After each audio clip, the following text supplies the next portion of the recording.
துளசி, காலேஜுக்கு கிளம்பிட்டியா கண்ணு? நாங்களும் வெளியூர் போக வேண்டியதா போயிடுச்சு. அவரோட சித்தி உடம்புக்கு முடியாம படுத்திருக்காங்களாம். 2 பேரும் போய் ஒரு எட்டு பாத்துட்டு வந்துடுறோம். நான் வீட்டை பாத்துக்கிறேன் ஆண்டி, நீங்க போயிட்டு வாங்க. அட ஏன் கண்ணு, வீட்டுக்கு காவல் இருக்க இங்க என்ன இருக்கு? நீ காலேஜுக்கு போயிட்டு வா. நேத்து கூட காலேஜுக்கு போகலன்னு சொன்னியம்மா. சாயந்தரம் வந்துருவீங்கல்ல?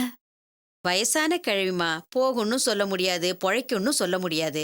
இருந்து நல்லது கெட்டதெல்லாம் பார்த்துட்டு ஒரு 4 நாள்ல வந்துடுறோம். ஆமா, பாட்டி எங்க? வாசல்ல நிக்கிறாங்க. அப்பா வரேன்னு சொல்லியிருந்தாருல. இன்னும் வரலையா? சரி, சமையல் கட்டுல சாப்பாடெல்லாம் வச்சிருக்கேன், 2 பேரும் சாப்பிட்டுக்கங்க. ம். அப்பா வந்தாருன்னா இங்கே இருக்கிறதுனால இருக்க சொல்லுமா. சரிங்க ஆண்டி. துளசி, ம். உங்க அப்பனை இன்னும் காணமே? வந்துருவார் பாட்டி. சரி கண்ணு, நாங்க கிளம்புறோம். ம். அடுப்படியில அரிசி பருப்பெல்லாம் இருக்கு. காலையில ஒரு பொண்ணு வந்து பால் கொடுத்துருவா, வாங்கிக்க. ம். தெருக்கோடியில காய்கறி விற்கும், வாங்கிக்க. அப்புறம் என்ன, இந்த பூட்டு சாவி அங்க இருக்கு. டிவி பாக்குறதுனாலும் பாருமா. அப்புறமா பின்கெட்ல ஷாக் அடிக்கும், பார்த்து சுவிட்ச் போடு. ஆமா, நீங்க எங்க போறீங்க? அம்மா, ஊர்ல அவரோட சித்திக்கு உடம்பு சரியில்லை, பாத்துட்டு வந்துடுறோம். ஒரு 4-5 நாள் ஆகும், பார்த்து இருந்துக்கங்க. ஆ, எல்லா விவரமும் சொல்லிட்டியா? சொல்லிட்டேங்க. ஆமா, காலேஜ் பஸ் எங்க நிக்கும்னு தெரியும்ல? பாத்து போமா, படிக்கட்டுல நின்னு போகாத. ம்? சரி. சரி, எங்க உங்க அப்பாவை இன்னும் காணோம்? வந்துருவார் அங்கிள். அப்படியா? சரி, கிளம்பலாமா? கிளம்பலாம். பாட்டிமா, போயிட்டு வரோம். ஆ, ஜாக்கிரதையா நல்லபடியா இருங்க. போயிட்டு வாங்க. வரேம்மா. பாட்டிமா வரேன். ஆ.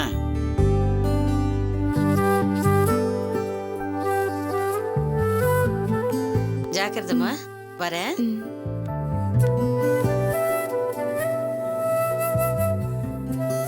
பாட்டி, காலேஜுக்கு நேரமாச்சு, அப்பா இன்னும் வரலையே. இதத்தான் நான் முதல்ல உங்ககிட்ட கேட்டேன், இப்ப என்கிட்டயே கேக்குற. ஆமா, கண்ணு ஏன் சிவந்திருக்கு? அது குளிக்கும் போது சோப்பு விழுந்துருச்சு. 2 கண்ணுலயுமா சோப்பு விழுந்துருச்சு? எந்த உண்மையை மறைச்சு என்னத்தை சாதிக்க போறியோ தெரியல.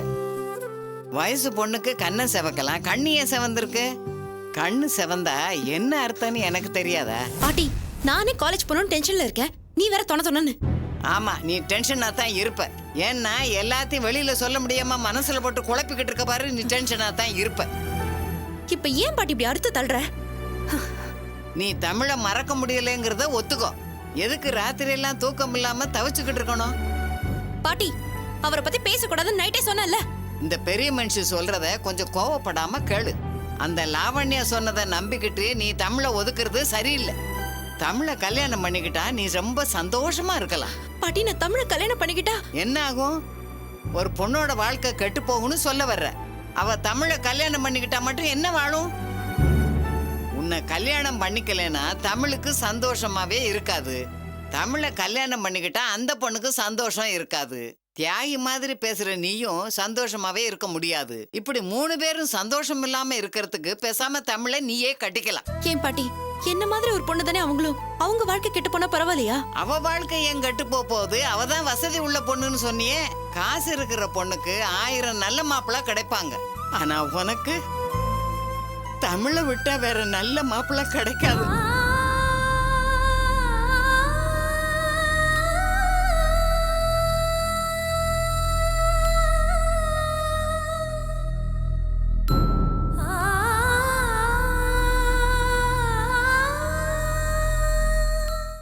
நீ சரின்னு சொல்லு துளசி.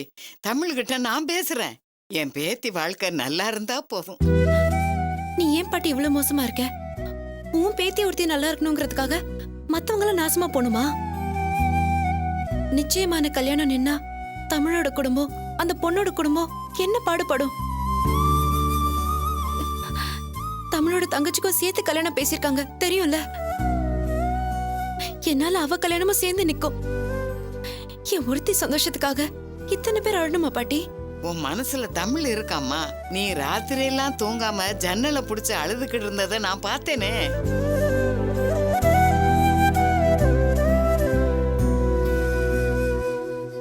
அழுதுட்டு போறேன், அதனால என்ன? எனக்கு தமிழ் நல்லா இருந்தா போதும். தமிழ் எனக்கு பெரிய உதவி செஞ்சிருக்காரு பாட்டி, அவருக்கு நான் நன்றியோட இருக்க வேண்டாமா?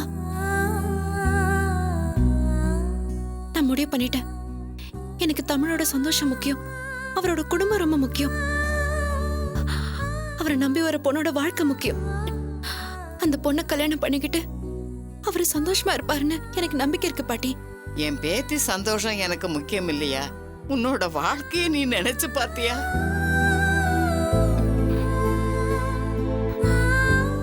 பாட்டி தேவையில்லாம என் மனசை மாத்தலாம்னு நினைக்காதீங்க. நான் முடிவு பண்ணிட்டேன். இனிமே நான் தமிழை பார்க்க போறதும் இல்ல, பேச போறதும் இல்ல. தமிழ்னு ஒருத்தர் என் வாழ்க்கையில கிடையவே கிடையாது. உன்கிட்ட கடைசியா ஒண்ணு சொல்றேன் பாட்டி. நான் மறக்க நினைக்கிற விஷயத்த கிளறி விட்டு திரும்ப தமிழ்னு சொல்லிக்கிட்டு என்கிட்ட வந்தேன்னு வச்சுக்கோ, நான் இப்ப காலேஜுக்கு போறேன். திரும்ப வருவேனான்னு என்னால சொல்ல முடியாது.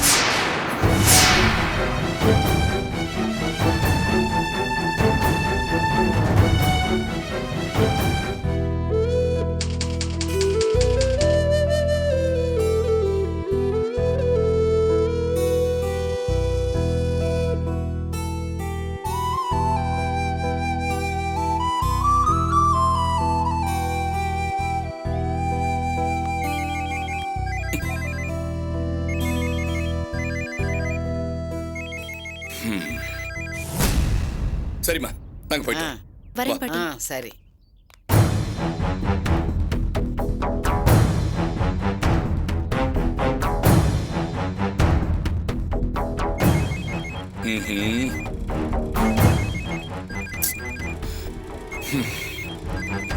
ஏறிக்கம்மா.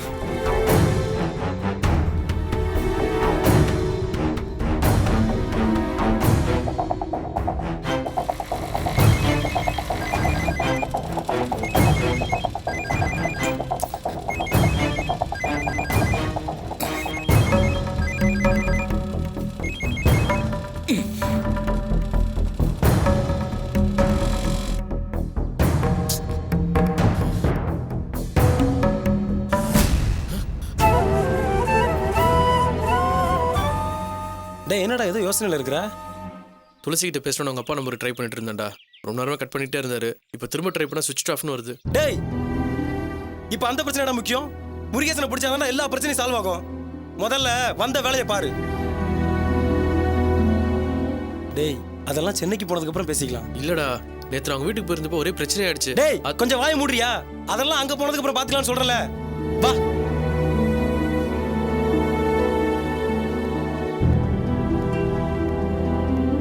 ஆமா என்கிட்ட ஃபோன் பண்ணி அழகம்பெருமாள்கிட்ட தப்பிச்சிட்டேன், நீ எப்படியாவது வந்து சேருன்னு சொன்ன. அதுக்கப்புறம் நான் தாம்பரத்துல இருந்து பஸ்ஸை பிடிச்சி இங்க வந்துட்டேன். நீ என்னடா இப்பதான் வர்ற? நீ நேரா ஒரே பஸ் பிடிச்சி இங்க வந்திருப்ப. நான் 2 லாரி பிடிச்சி சேலத்துக்கு போய் சேலத்துல இருந்து பஸ் பிடிச்சி இங்க வந்திருக்கேன். சரி நான் சொன்னேன்ல கசின் சுப்பிரமணி, அவர்கிட்ட உன்னை பத்தி எல்லா வசதியும் சொல்லிட்டேன். அவர் அந்த டீ கடையில தான் இருப்பாரு. வா போய் பார்க்கலாம். சரிடா.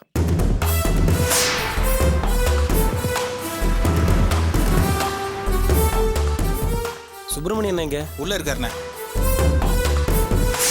வாடா கனகு, எப்படிடா நல்லா இருக்க? இருக்கேன். நீங்க எப்படி இருக்கீங்க? நான் சொன்னேன்ல தமிழ், இவன் தானே. உங்களை பத்தின எல்லா விவரத்தையும் சொல்லிட்டான் கனகு. ஆனா நீங்க எப்படி வருவீங்களோன்னு பயந்துட்டு இருந்தேன். ஆமா எப்படி வந்தீங்க? சேலம் வரைக்கும் லாரியில் வந்துட்டு அங்கேருந்து பஸ் பிடிச்சிட்டு வரேன். ரொம்ப கஷ்டப்பட்டு வந்திருக்கீங்க. இனிமே கவலைப்படாதீங்க, நான் இருக்கேன். எல்லாத்தையும் நானே பாத்துக்கிறேன். லாட்ஜ்ல ரூம் போட்டிருக்கேன். குளிச்சுட்டு ரெடி ஆயிடுங்க, அதுக்கப்புறம் அந்த பேசிக்கலாம். முருகேஷ் எந்த ஊர்லயா இருக்கான்?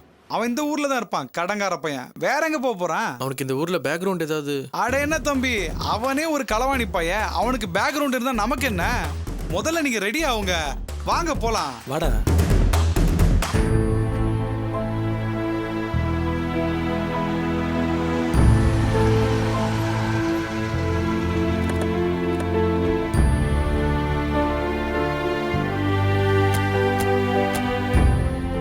அத்தை நீங்க எதுக்கும் பயப்பட வேணாம். அசிஸ்டன்ட் கமிஷனர் ஃப்ரெண்ட் உங்க அப்பா தான். அவர் ரொம்ப நேர்மையானவர். அது மட்டும் இல்ல, அவர் ரொம்ப ஸ்ட்ரெயிட் ஃபார்வர்ட். நீங்க பதட்டப்படாம நடந்து என்னன்னு சொல்லுங்க, அவ்வளவுதான். சரி.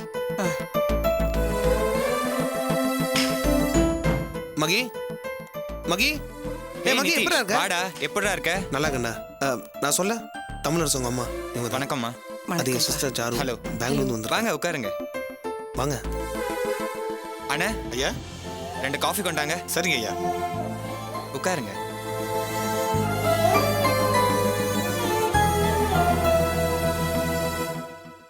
உட்காருங்க, நான் போய் அப்பா கூட்டு ஓகேடா.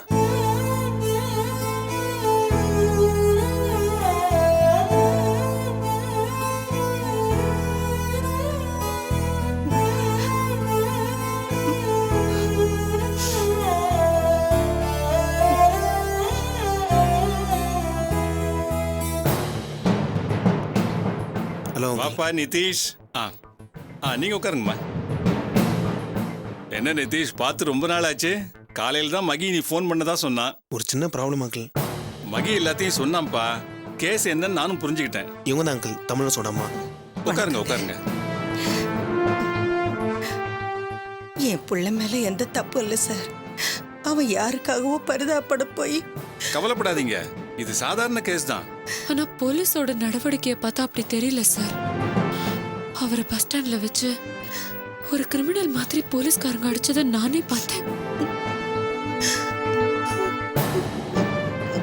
அழாதீங்கம்மா. உங்க புள்ள மேல இருக்கிற ஒரே தப்பு போலீஸ்ல இருந்து தப்பிச்சதுதான். என்ன பண்றதுன்னு தெரியாம பயத்துல பண்ணிருக்கலாம். ஆமா, அந்த இன்ஸ்பெக்டர் பேர் என்ன சொன்னீங்க? அழகம் பெருமாள். அவரா?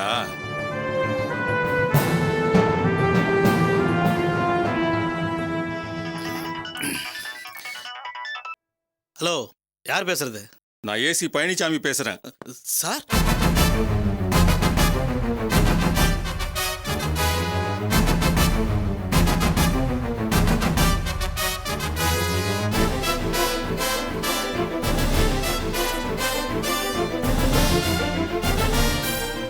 அதெல்லாம் சரி அழகம் பெருமாள், இது சாதாரண சிவில் கேஸ் தானே. இதுக்கு எதுக்கு நடு ரோட்ல, அதுவும் பஸ் ஸ்டாண்ட்ல ரவுடி மாதிரி அந்த பையனை ட்ரீட் பண்ணீங்க? சார் நீங்க நினைக்கிற மாதிரி அவன் ஒன்றும் சாதாரண ஆள் இல்லை சார். அவன் மேல இருக்கிற கேஸ் வேணா சிவில் கேஸா இருக்கலாம், ஆனா அவன் ஒரு பக்க கிரிமினல் சார். கிரிமினல் நீ எப்படியா சொல்ற? சார் அவன் என் பொண்ணுக்கே லவ் மேரேஜ் பண்ணி வச்சிருக்கான் சார். அது மட்டும் இல்ல சார், இது மாதிரி நிறைய கோல்மால் வேலை பண்ணிருக்கான் சார். உன் பொண்ணுக்கு லவ் மேரேஜ் பண்ணி வச்சது தப்புன்னா அந்த பொண்ணு அவர் மேல கம்ப்ளைண்ட் கொடுக்கட்டும், ஆக்ஷன் எடுப்போம். பர்சனல் வெஞ்சன்ஸ்க்கு டிபார்ட்மெண்ட்டை மிஸ்யூஸ் பண்ணாத. உனக்கு விரோதினா தேச துரோகி ஆயிடுவாரா? காதல் கல்யாணம் தானே பண்ணி வச்சாரு, கடத்திட்டு போகலையே. சார் நான் சொல்றத கேளு. தமிழரசை நாங்க வர சொல்றேன். என்ன செய்யணுமோ அதை மட்டும் செய். வேற ஏதாவது மனசுல வச்சுக்கிட்டு பண்ணி உன் மேல ஆக்ஷன் எடுக்கிற மாதிரி பண்ணாத. அம்மா, எந்த பிரச்சனையும் வராது. நீங்க உங்க புள்ளைய சரண்டர் ஆக சொல்லுங்க. சரிங்க. சரண்டர் கூட ஆக வேண்டாம், என்கிட்ட அனுப்பி வைங்க, நான் பாத்துக்கிறேன். Okay uncle. நீ ஒன்றும் தப்பான விஷயமா வரலையே, நியாயத்துக்காக தானே வந்த. இதை நீ இல்ல யார் கேட்டாலும் செய்வேன். அதான் அந்த தமிழரசு மேல பெருசா எந்த தப்பும் இல்லைன்னு எனக்கு தெரியுது. பேங்க் ப்ராப்ளத்தை சால்வ் பண்றதுக்குன்னு ஒரு கமிட்டி இருக்கு, அதை வச்சே அவங்க முடிச்சிருக்கலாம். தேவையில்லாம கம்ப்ளைண்ட் கொடுத்துருக்காங்க. நான் பாத்துக்கிறேன், விடுங்க. ரொம்ப நன்றிங்க ஐயா. பதட்டப்படாதீங்கம்மா, எல்லாம் நல்லபடியா முடியும்.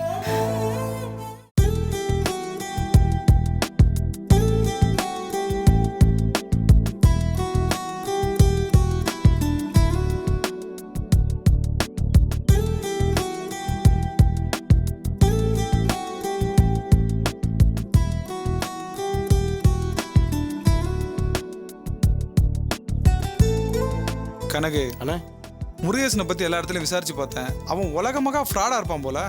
அவனுக்கு உதவி பண்ண போய் நீங்க ஏன்டா ஊர் ஊரா அலையறீங்க? தப்பாயிடுச்சுண்ணே. பக்காவா வேஷம் போட்டு ஹாஸ்பிட்டல்ல போய் படுத்துக்கிட்டான். இந்த விவரம் தெரியாம தமிழும் ஐயோ பாவனும் அவனுக்கு உதவி பண்ணிட்டான். நம்ம வச்சு கழுத்துறது அவனை சும்மா விடக்கூடாதுண்ணே. தமிழ், ஏன் மனசை போட்டு அழட்டிக்கிறீங்க? நீங்க எதுக்கும் கவலைப்படாதீங்க. ஆள் இருக்கிற இடம் தெரிஞ்சு போச்சுல. வீடு பூந்து 2 காட்டு காட்டினா எல்லா பணத்தையும் தூக்கி எறிஞ்சிருவான். நம்ம கிட்ட வாலாட்ட மாட்டான் அவன். ஏரியா கவுன்சிலர் நமக்கு தெரிஞ்ச ஆள் தான். அவர்கிட்ட சொன்னா பிரிச்சு மேய்ஞ்சிருவாரு.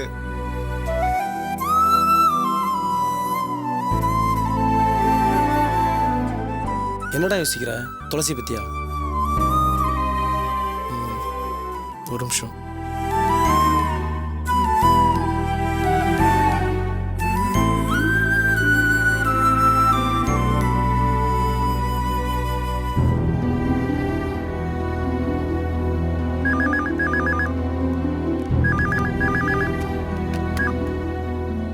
ஹலோ ஹலோ, பிகேஜி காலேஜா சார்? ஆமாங்க, பிகேஜி காலேஜ் தான். சார் வணக்கம் சார். ஒரு முக்கியமான விஷயம், துளசிங்கிறவங்க கிட்ட கொஞ்சம் அர்ஜென்ட்டாக பேசணும். எலக்ட்ரிக்கல் ஹெச்ஓடியா? இல்லை இல்லைங்க, அவங்க ஸ்டூடெண்ட் தான். நேற்று தான் காலேஜில் சேர்ந்துருக்காங்க, BE ஃபர்ஸ்ட் இயர். நேத்து தான் சேர்ந்தாங்களா? அதுக்குள்ள பசங்கிட்ட இருந்து போனா? அடப்பாவீங்களா, பொண்ணு காலேஜில் சேர்ந்தே 2 நாள் தான் ஆகுது, அதுக்குள்ள போன்ல பேசணுமா? ஏன்பா, காலேஜ் விட்டதுக்கு அப்புறம் பீச் பார்க் அங்கெல்லாம் போய் பேசலாம்ல? சார் நீங்கள் மட்டும் இஷ்டத்துக்கு பேசிட்டே போதீங்க சார். படிக்கிற பொண்ணுங்களுக்கு இந்த மாதிரி தான் பசங்க ஃபோன் பண்ணாங்களா? நான் யார், எனக்கு அந்த பொண்ணுக்கு என்ன வரும்னு தெரிஞ்சுக்காம இஷ்டத்துக்கு பேசுறீங்க. ஓ சாரி சார். நீங்க இந்த பொண்ணுக்கு என்ன உறவு? அண்ணனா?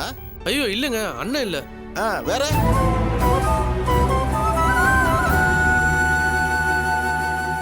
என்ன சார் பேச்சே காணோம்? தயங்குறீங்கல்ல? நான் என் சர்வீஸ்ல இத மாதிரி எவ்வளவோ போனையும் பார்த்துட்டேன், பொண்ணையும் பார்த்துட்டேன். நான் யோசிக்காம பேசினாலும் சரியா தான் இருக்கும். இப்ப அந்த பொண்ணெல்லாம் கூப்பிட முடியாது, போன வைங்க. சார் சார் சார் சார் வச்சிடாதீங்க சார். நான் துளசியோட ஃபேமிலி ஃப்ரெண்டு சார். ஒரு முக்கியமான விஷயம் பேசணும் சார். பொண்ணுங்க கிட்ட முக்கியமான விஷயம் தானே பேசுறாங்க. ஆமா, பேர் என்ன சொன்னீங்க? துளசியா? இதை கூட்டிட்டு வரேன். பொண்ணுங்களுக்கு ஃபோன் வந்து இந்த காலேஜில் நான் என்ன வேலை பார்க்குறேன்னு எனக்கே சந்தேகமா இருக்கு. ஃபேமிலி ஃப்ரெண்டா, முக்கியமான வேலையா? கடவுளே.